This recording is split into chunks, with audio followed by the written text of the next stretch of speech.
Hello, everyone, and welcome to IATEFL Live. My name is Georgia Papamichailidou. I'm one of the 8 IATEFL trustees and chair of the digital committee. So welcome back. We took a little bit of a break in July, but I hope that you've had a wonderful summer so far. And today's show, I must admit, is a little bit of a selfish one.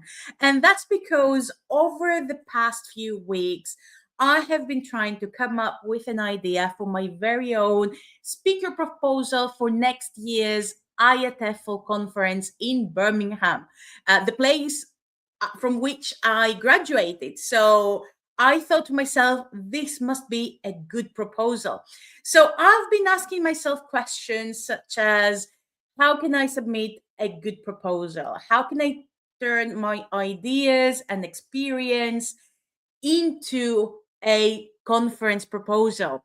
And what would be interesting for the audience? What would make a successful proposal as well? So it is for this reason that this show focuses exactly on this topic. Today, we will be focusing on your proposal submissions and how to write a good speaker proposal. So join us today then, wherever you are from in the world, join us, write to us where you're watching us from, say hello. We would be happy to welcome you back and to hear your tips and ideas, because don't forget that this show is for you as well. And we want you to interact with us as much as possible. Now, of course, I cannot do this alone. I always have help from the wider IATEFL community. And I'm very happy today to welcome a member of the conference committee who's here to give us the behind the scenes tips and guidelines on how to submit your proposal. And of course, we have got our very own John Barton, who will be talking to us about the secrets of IATEFL. Well, not so much, but he will be talking to us about updates of what's going on in the organization so far. So let's get started. As I said before, feel free to write us where you're joining us from the whole world, and we will be happy to interact with you.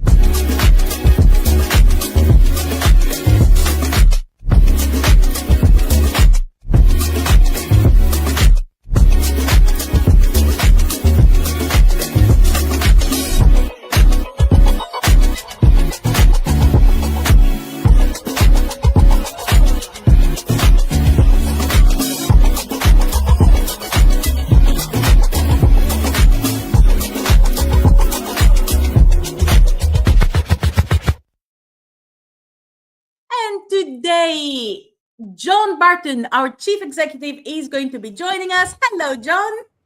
Hi, Georgia. How are you? I'm very worried, actually, because you said I'm supposed to give away secrets about the organization. That really worried me. What would you like to know? It's a very dangerous topic. You know that I will always be asking you about secrets, but when I say secrets, more like behind the scenes. So what's going on? Any updates? That's much safer subject, I think, in that case. Yes, Georgia, there's always lots and lots going on. So can I give you an update? Would you mind? Please, let's go. The opportunity. That's brilliant. Right, everybody. Lovely to see you all. What's happening at IATEFL at the moment? Well, lots and lots. Let me give you a flavor of that. First of all, every month, you may have noticed, we run what we call our monthly webinar, which is open to anybody, whether you're a member of IATEFL or whether you're just thinking about it at the moment. So we have a regular program this month, and actually this coming weekend, the topic is talking about sustainability, but actually a slightly different angle, and talking about it not just being about climate change, important and obviously incredibly important though that is, but other aspects of sustainability, such as social sustainability. So really interesting webinar there. If you want to join that, you're absolutely welcome to.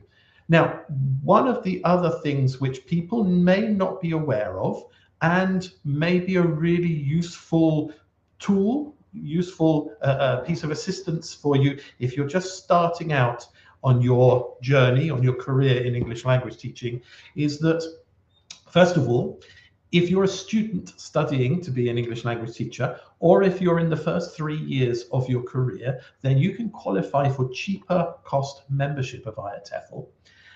And also, you can participate in what we call our early career chats. Now, this is the thing I wish I'd had when I was first starting out in English language teaching.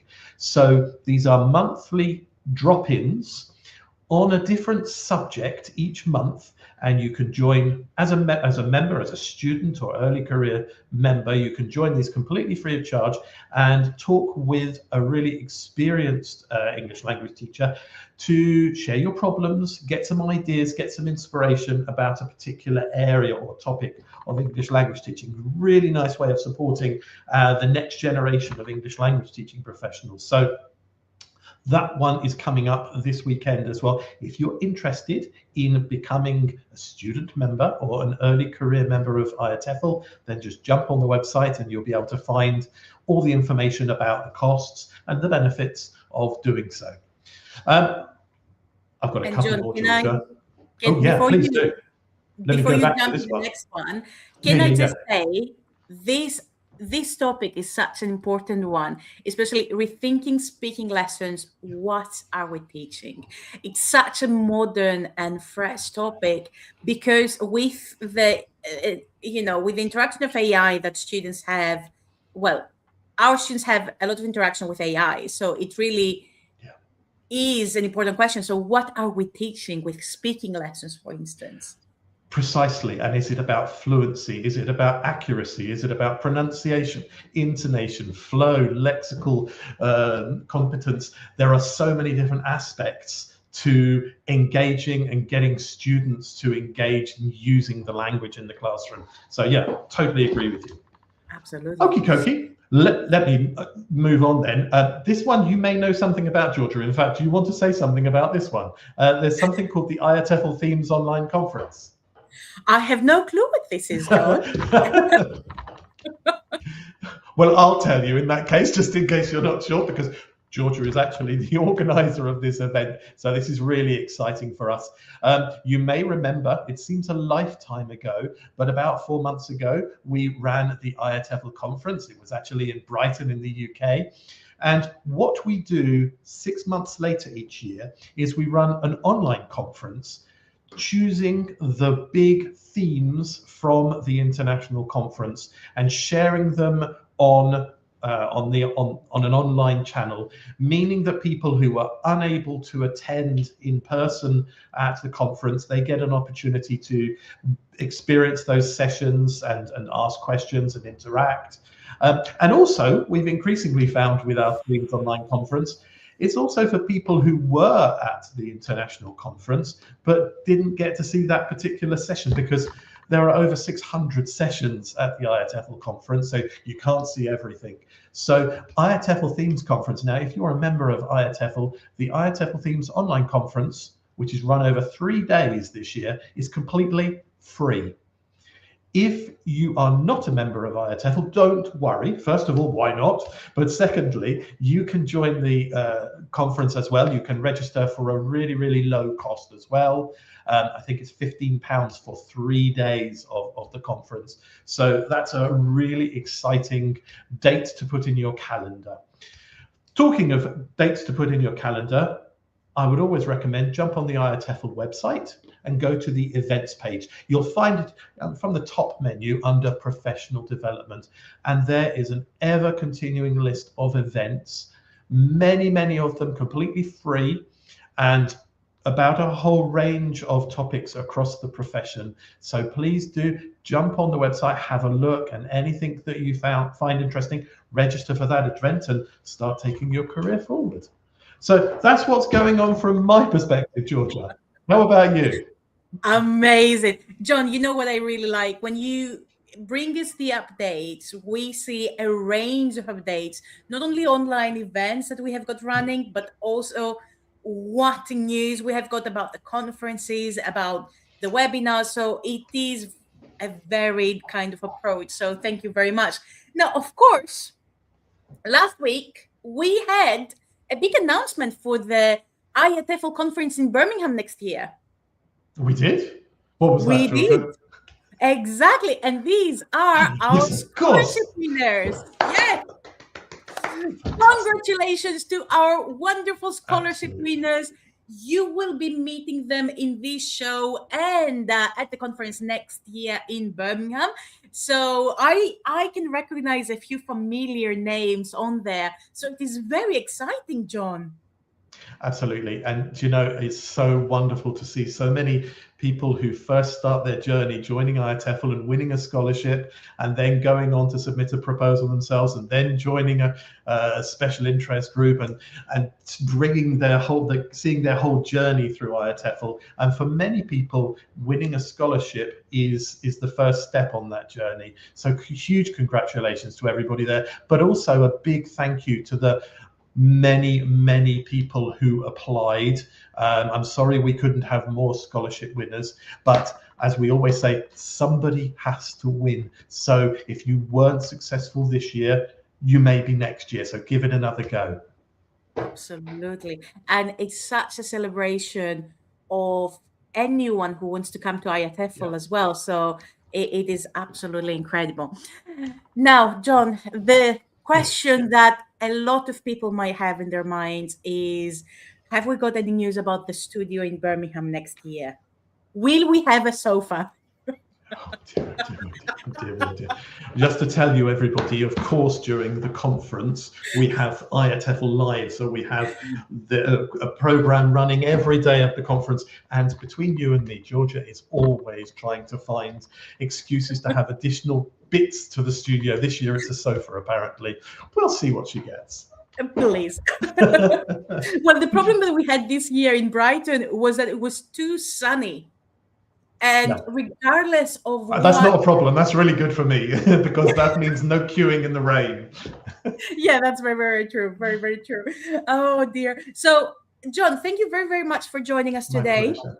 We will have more shows in September, so we are looking forward to more updates. So please watch this space. And John, we will see you shortly then. See you later, Georgia. Thank you very much, John. And now, after the very short break, where you can learn about how to choose your session type, we have got a special guest. So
welcome back. Now, as I mentioned before, I'm very excited to have with me a person who has introduced me to some wonderful TV shows, but also a person who is an absolute genius when it comes to the IATEFL quiz. And of course, a person who is one of our volunteers of the conference committee, and this is Colm Downs. Hello, Colm.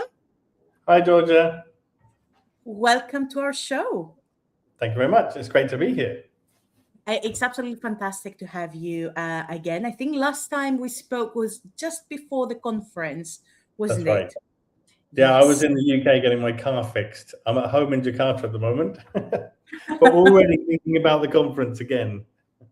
And next year is the 60th. You know, it's I was going to start off by saying, actually, before we get on to submitting proposals, and I'm going to encourage everybody to submit a proposal if they are thinking about it, even slightly. But next year is obviously the 60th IATEFL, and I've been, very happy to be part of the conference committee in sort of thinking about that special IATEFL and who the plenary speakers are going to be.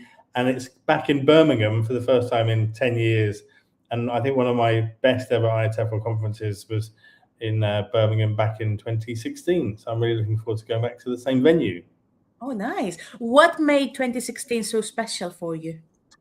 Well, Savannah Richardson gave an incredible plenary where she got a standing ovation at the end of it, where she was talking about basically taking native speakers off this pedestal that had been put on and making the case for kind of non-native sort of speaker or English teachers in a brilliant talk that she delivered very powerfully.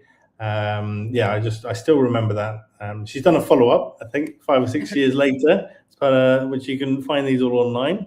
And also it was memorable. I remember Scott Thornbury gave a talk that year, and during his talk, he introduced a guy called Nick Bilborough, who's the founder of the Hands Up Project, and about some fantastic work that Nick was doing in Palestine.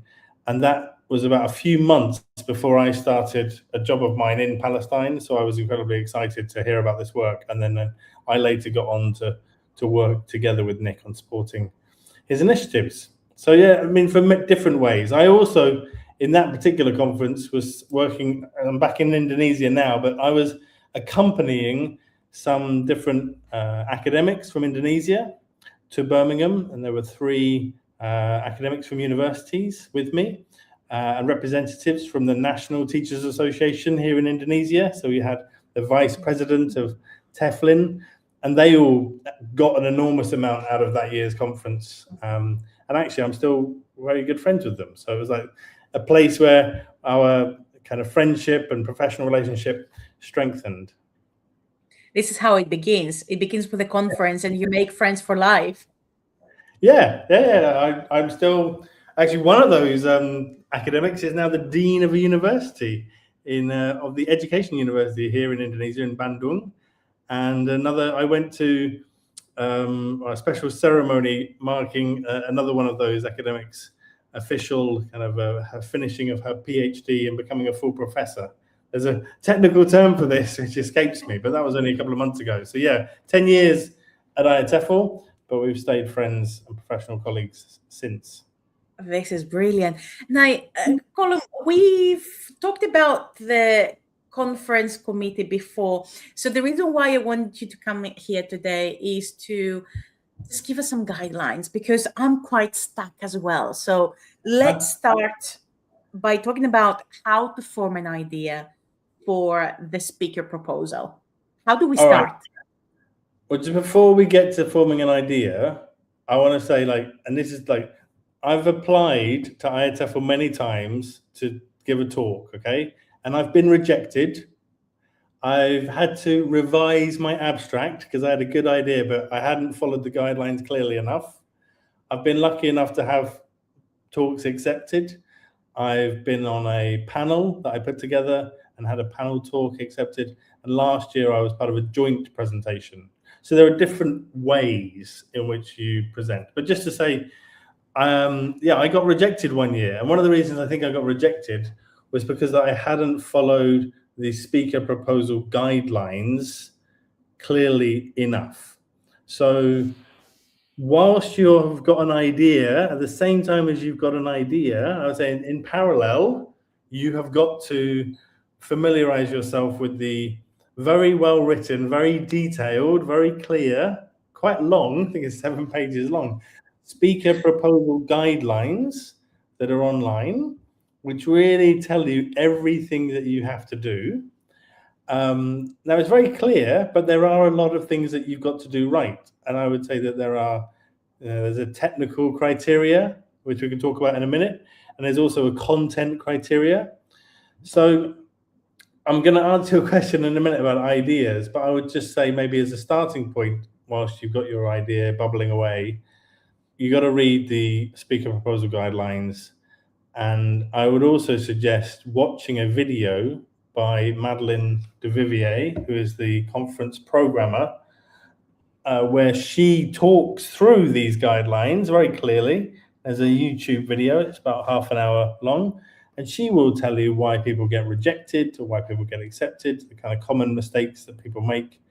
So I can mention some of those as well, reiterating her points. But yeah, watch that video and read those guidelines. I'll stop rambling. Do you want to go back to your question? Right. No, I think that this is a very good starting point, to be honest, because when we read the speaker guidelines first and we understand what is needed, then that's where everything starts. But let's say that we have got an idea, and then an idea that comes from an experience. Is there a difference between having an interesting topic and having an interesting conference session?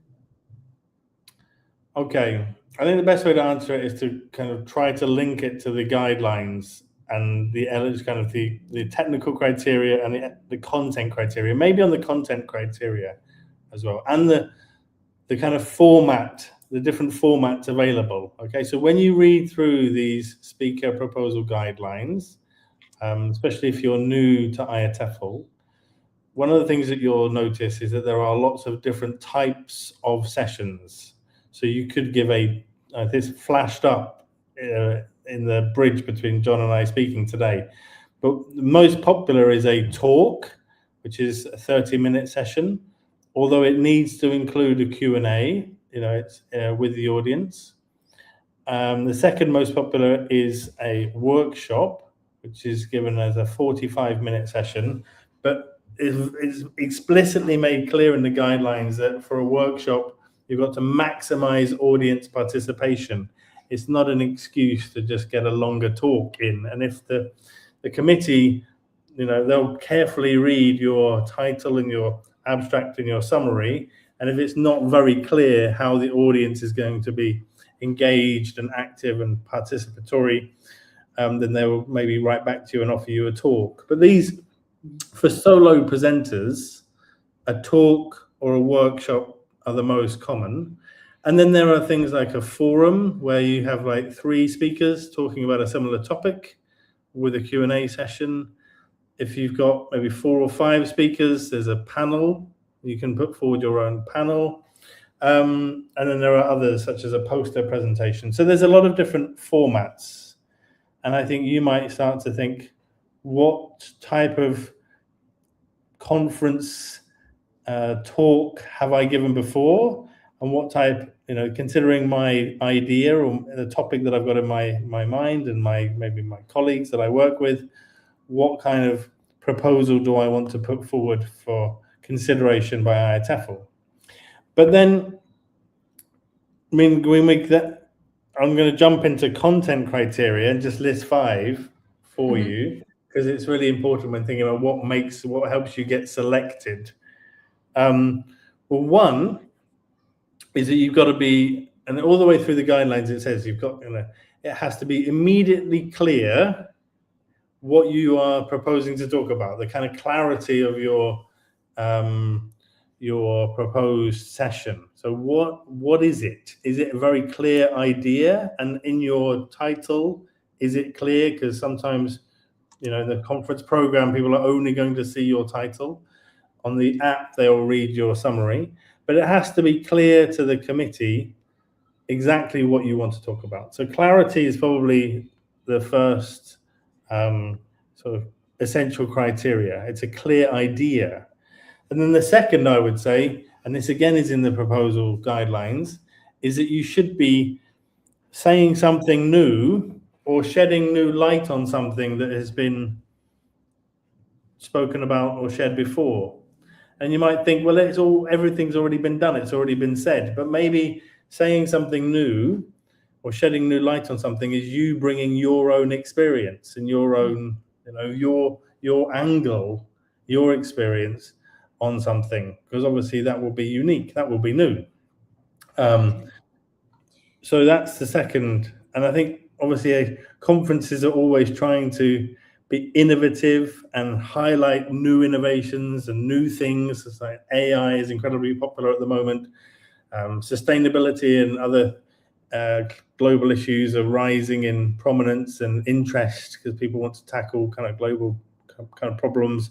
But new ways of doing old things are also consistently popular because they are the kind of staples of good teaching, learning and assessment.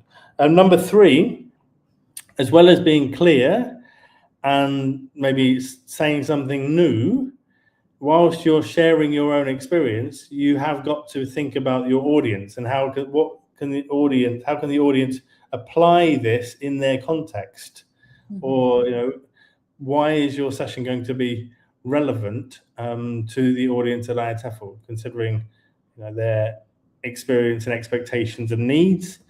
I think the other 2 that are highlighted in the guidelines that I think are really important to point out is you may be doing some research at the moment and you want to present your research next year, but you should be clear that either your research will be completed or a significant phase of your research has been completed, so that you're able to present results in April at the conference.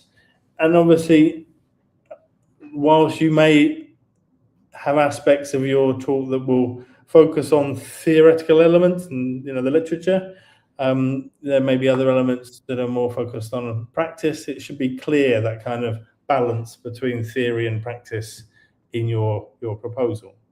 So all of these are in the guidelines, and I think you're first assessed on the technical criteria. So making sure that you stick to the rules, like you're only allowed, I think it's now 100 characters. It used to be 10 words, but 100 characters for the title, 500 characters for the abstract, but 1,750 characters for the summary, which nobody's going to see, but has to be written so that the proposals committee can really understand your talk and decide whether or not to accept you. I'm talking a lot, Georgia. I hope this is all, is it all good? That is very interesting, Colum. And I would like to ask you a question about the part of innovation that you talked about before, because there are a lot of first-time speakers or people with a lot of experience, but they feel this sort of anxiety that what if people already know about this topic? I have got nothing new to talk about.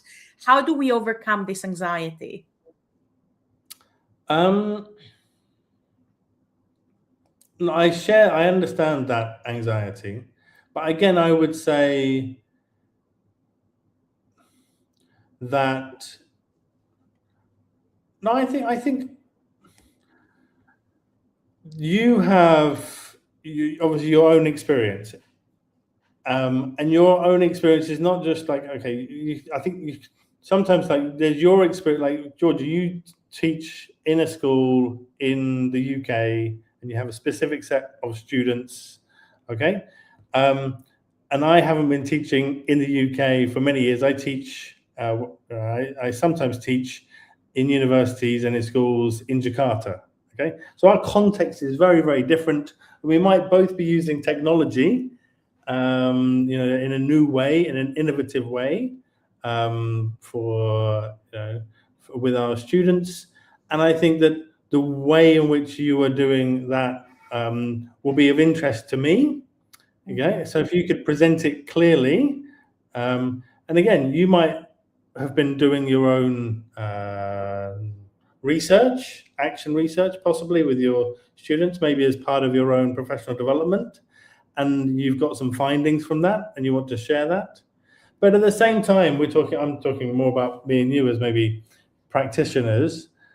There are all sorts of different people who come to IATEFL. You might have a new product that you've developed. And again, by the way, if you've got a product, you can't tell people that you're going to give them something for free when you write your proposal. That's in the guideline. But you must say what your product is.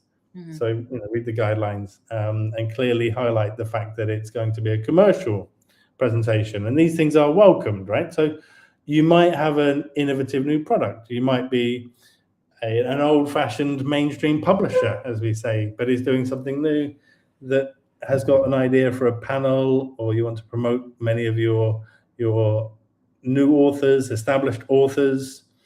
I would love to see more edtech and innovation sort of companies coming into IATEFL. I would love to see people outside maybe of ELT, sort of, they might not be watching the IATEFL live sessions. I wish we could get this recording to them, but the IATEFL is such a broad church. I mean, some of our plenaries in the past years, and we'll see what happens next year, have not necessarily been specifically ELT, but they've been education in general with an application to language education. So even if you're not like in the relatively narrow field of English language teaching, you might be, from a broader world of AI and education and inclusion and things like this. So yeah, I think we always want to see new things at IATEFL and welcome proposals from everybody, and especially around the world. That's the other thing I wanted to say, is that wherever you are around the world, again, it's listed, IATEFL is trying to have a balance of experienced speakers and novice speakers, giving them that opportunity, but also having speakers from all around the world, because we do want to learn about how languages are being taught, learned, and assessed in different contexts, because it is, that's fascinating to me. Absolutely. And I like the fact that you mentioned that we are looking for people outside the ELT world, because there's so many wonderful and useful ideas that we can get inspiration from. So even if you're not particularly an expert in ELT, just have a look at the guidelines, see if this conference would interest you, and then come and speak to the conference, because this is a lovely and inviting community anyway. Now, Colum, you've talked about the requirements and the guidelines quite a lot. What makes a good title? Yeah. Well, there are a lot of talks, often a lot of talks at the same time.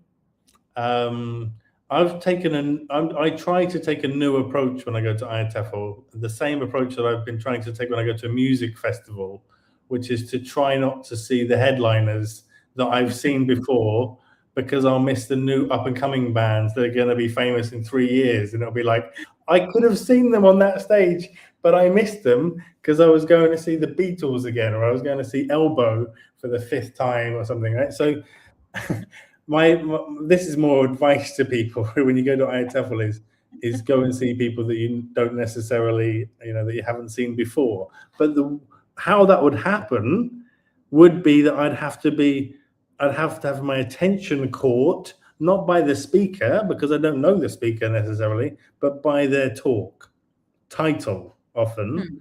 So I think you've got to have a title that is going to be clear.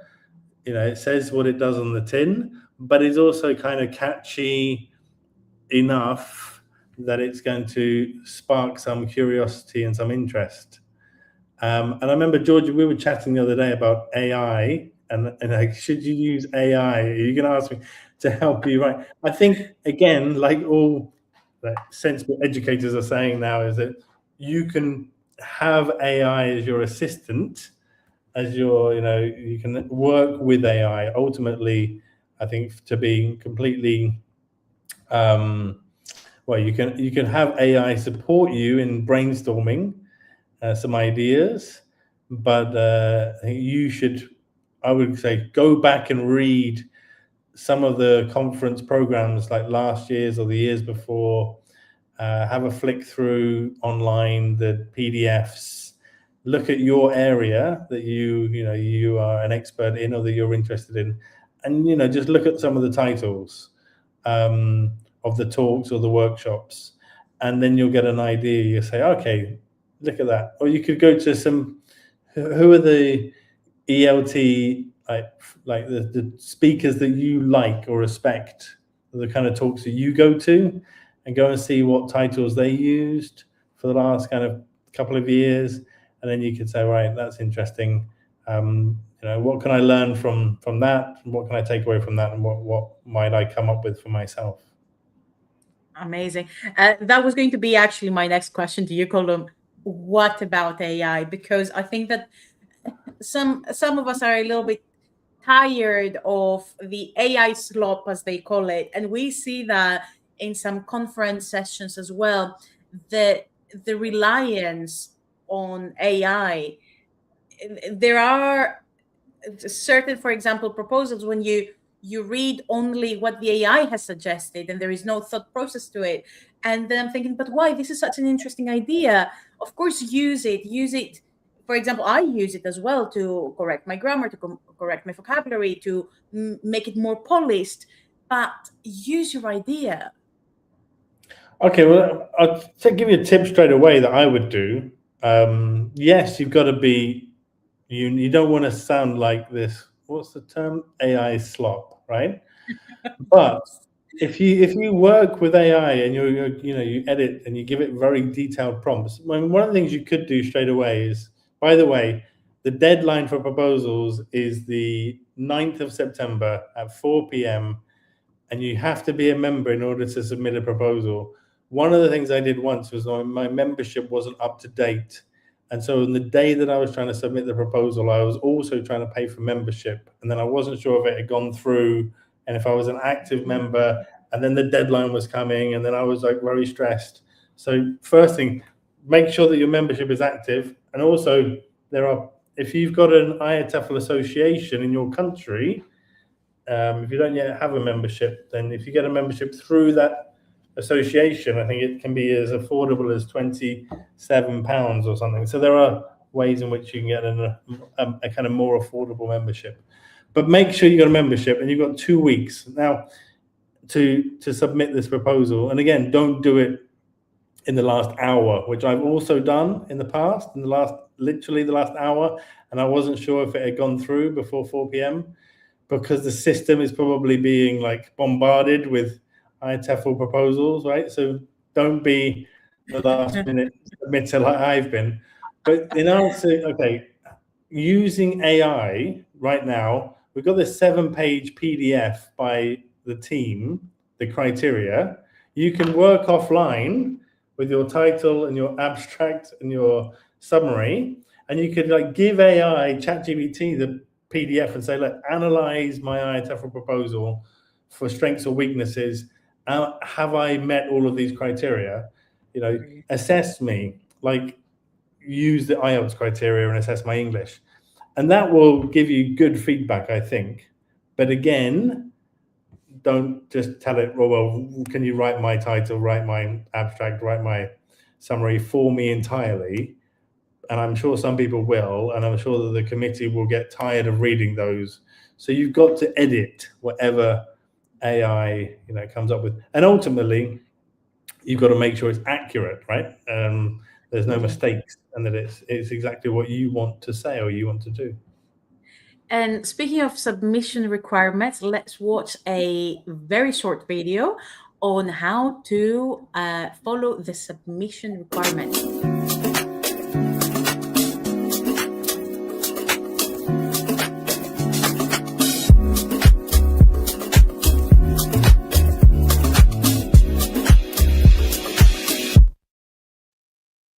All right, so Colin, we're back, and then I have got a few more questions for you about the speaker proposals. What are the most common mistakes you see in speaker proposals, but not in terms of the guidelines, but in terms of how the proposal is structured? Well,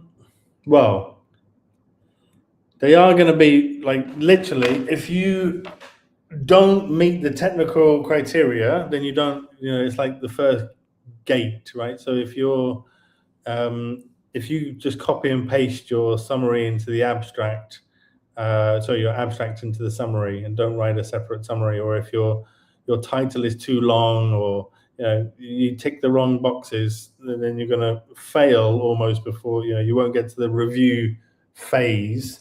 And then they'll start looking at the content criteria to make more of a judgment. So people, I would say, I don't know. I mean, I don't want to speak. The committee programmer, Madeline, and the committee itself, I think they would agree that they get a large number of proposals. That's the first thing. But don't be put off by that, because a large number of proposals are accepted every year by IATEFL. But people do get rejected for different reasons. Some of them for failing the technical criteria, and some for the content criteria. I imagine that a lot of them are.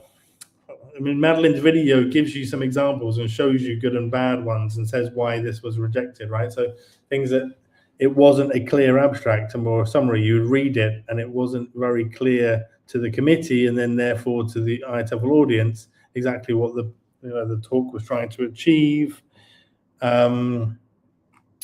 So I think following the guidelines is really the best advice I can give, and they're really clear. The second thing I would say is, I mean, one of the years when I submitted a proposal, and maybe I hadn't followed the guidelines clearly enough, if there's potential in your talk, if there's a good idea there, sometimes the committee will come back to you and say, as they did to me, we like this, but we've got problems with how you've written it. Could you make these changes? And then you go away and make those changes, and then they'll accept you. So they're very, very nice in that way. And the other thing I wanted to say as a kind of encouragement for people who are thinking about submitting a proposal this year, you really have got nothing to lose. And if you are a first-time speaker, then you can also request, and you are eligible to receive support in terms of you get a mentor from IATEFL who is going to help you, throughout the process of preparing for your talk in person at the conference, which I think is great. And if you're out there already and you're an experienced speaker and you want to be a mentor, you can also come and tell us that you would like to do that. Absolutely. And at this point, I really want to say thank you, because I'm very grateful to my very first mentor, Tom Kiddle from Nile, who guided me through my very first speaker presentation. And he told me, because my sort of anxiety back then was, what if in my audience I have got experienced and non-experienced teachers? So what would I do then? And it was my early stages of management as well. So I told him, what if there is a very experienced manager and then they come to my session and they say, oh, I know all this. And then he said something very simple that I will never forget. It's like, you talk about your experience, you give the kind of advice that you want to give. So the audience will take what relates to them. So don't worry about the idea of the audience at this stage, but look at your content and consider, am I giving what I want to give to the audience? What they take is a different conversation. And that stuck with me. And every time I submit my proposal, I also think, what kind of content do I want to give to the audience? And what content is relevant to my experience that will be useful? Mm-hmm. So yeah, that is the piece of advice that I want to give as well to everyone. I've given talks that have been very well attended. I've given talks that haven't been very well attended. Part of the reasons that I give a talk, I tend to talk about things that are relevant to what I'm most passionate about in ELT at the time, but also it's going to be on my CV as a permanent record. So if I want to establish my expertise or experience in a particular area, for example, if I've given a talk at IATEFL about that area, I think that lends more credibility to me and helps strengthen my reputation or my expertise. I can say that for example, a couple of years ago, I gave a talk about assessment in Indonesia, quite specifically about digital assessment in Indonesia. But it's like I've given a talk now about assessment at IATEFL. And last year I gave a talk about something to do with climate education. I mean, certain people, obviously, they have their specific areas of expertise, and that's what they become very well known for and sometimes get published for. So I think there are different reasons for giving a talk. There's like what you want to share, and also maybe what you want to be known for. And later on, you might share, paper versions of your talk. You may deliver it somewhere else. By the way, you can't repeat if you've done this talk at IATEFL before, you can't resubmit it, and they do check. So don't do that. Yeah. I'm now we're all talking about it. I'm just thinking about that deadline. I haven't thought about it like 2 weeks. I know. It is the 9th of September, 4 p.m. So that's a reminder to you and me both, Colum, not to leave this last minute. I have got in my calendar dedicated time slots this and next week to work on my proposal, because if I leave it last minute, it's going to be completely gone. So, Colum, last question for you. Okay. Now, it's a little bit of a gut feel game because, of course, in true ELT nature, we need to have a gut feel. So I have got this sentence that I want you to complete, okay? Before you press submit, comma, always ... How would you complete that sentence? I would obviously be cross-checking my proposal with the guidelines, maybe by asking AI, but maybe even better than asking AI is getting a trusted friend, a human being, to kind of have a look at your proposal, somebody who's also experienced ELT professional, to give you some feedback on your proposal. And I think sometimes I've written things in the past, so I would you don't want to be the person who submits and then reads their proposal afterwards. When you write an email and press send and then read it again and go, oh, there's all these mistakes in there now. So you got to double check it before you press send, and also make sure that your membership is valid way before the 9th of September. So do the membership next week and do the proposal the week after. That's what I would say. If you haven't already updated your membership, which I hope everybody here has. Well, I hope that too. Brilliant, Colum. Thank you so much for your time. We will definitely be in touch because we have got a lot of ideas about next year's conference. And I always ask people to join the live shows mainly because I want to know more secrets about the behind the scenes. Shall I leave you with a secret? John will get nervous now. Don't worry. All right. We know who the plenary speakers are going to be for next year. And I'm unbelievably excited about the lineup. And that's all I'm going to say. It's like, so I was really, 2016 was amazing. And I know that 2027, next year in Birmingham is going to be brilliant. So I hope everybody who wants to be a speaker can be a speaker. But if you're not a speaker, don't worry. Just come for the plenaries. Absolutely. It is a fantastic night. And everybody else. Absolutely. Colum, thank you so much. And we'll see you soon again. Thank you so much, Colum. All right, everybody. So we hope that you have received inspiration about your speaker proposal.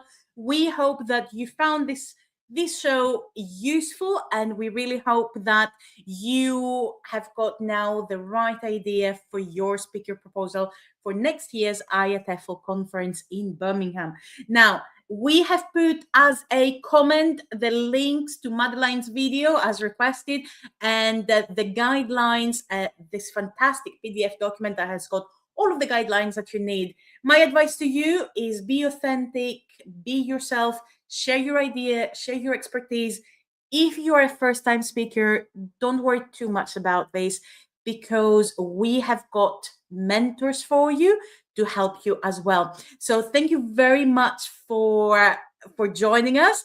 Please, yes, as our lovely audience are saying, please check your membership first, check your idea, ask a friend, and of course, as always, feel free to contact us if you have any other questions about how to submit your proposal. We are here for you, and we hope to see you at IATEFL, at the IATEFL conference in Birmingham next year. So thank you very much, and I'll see you in just a couple of weeks in our next show. Bye, everybody. Thank you very much.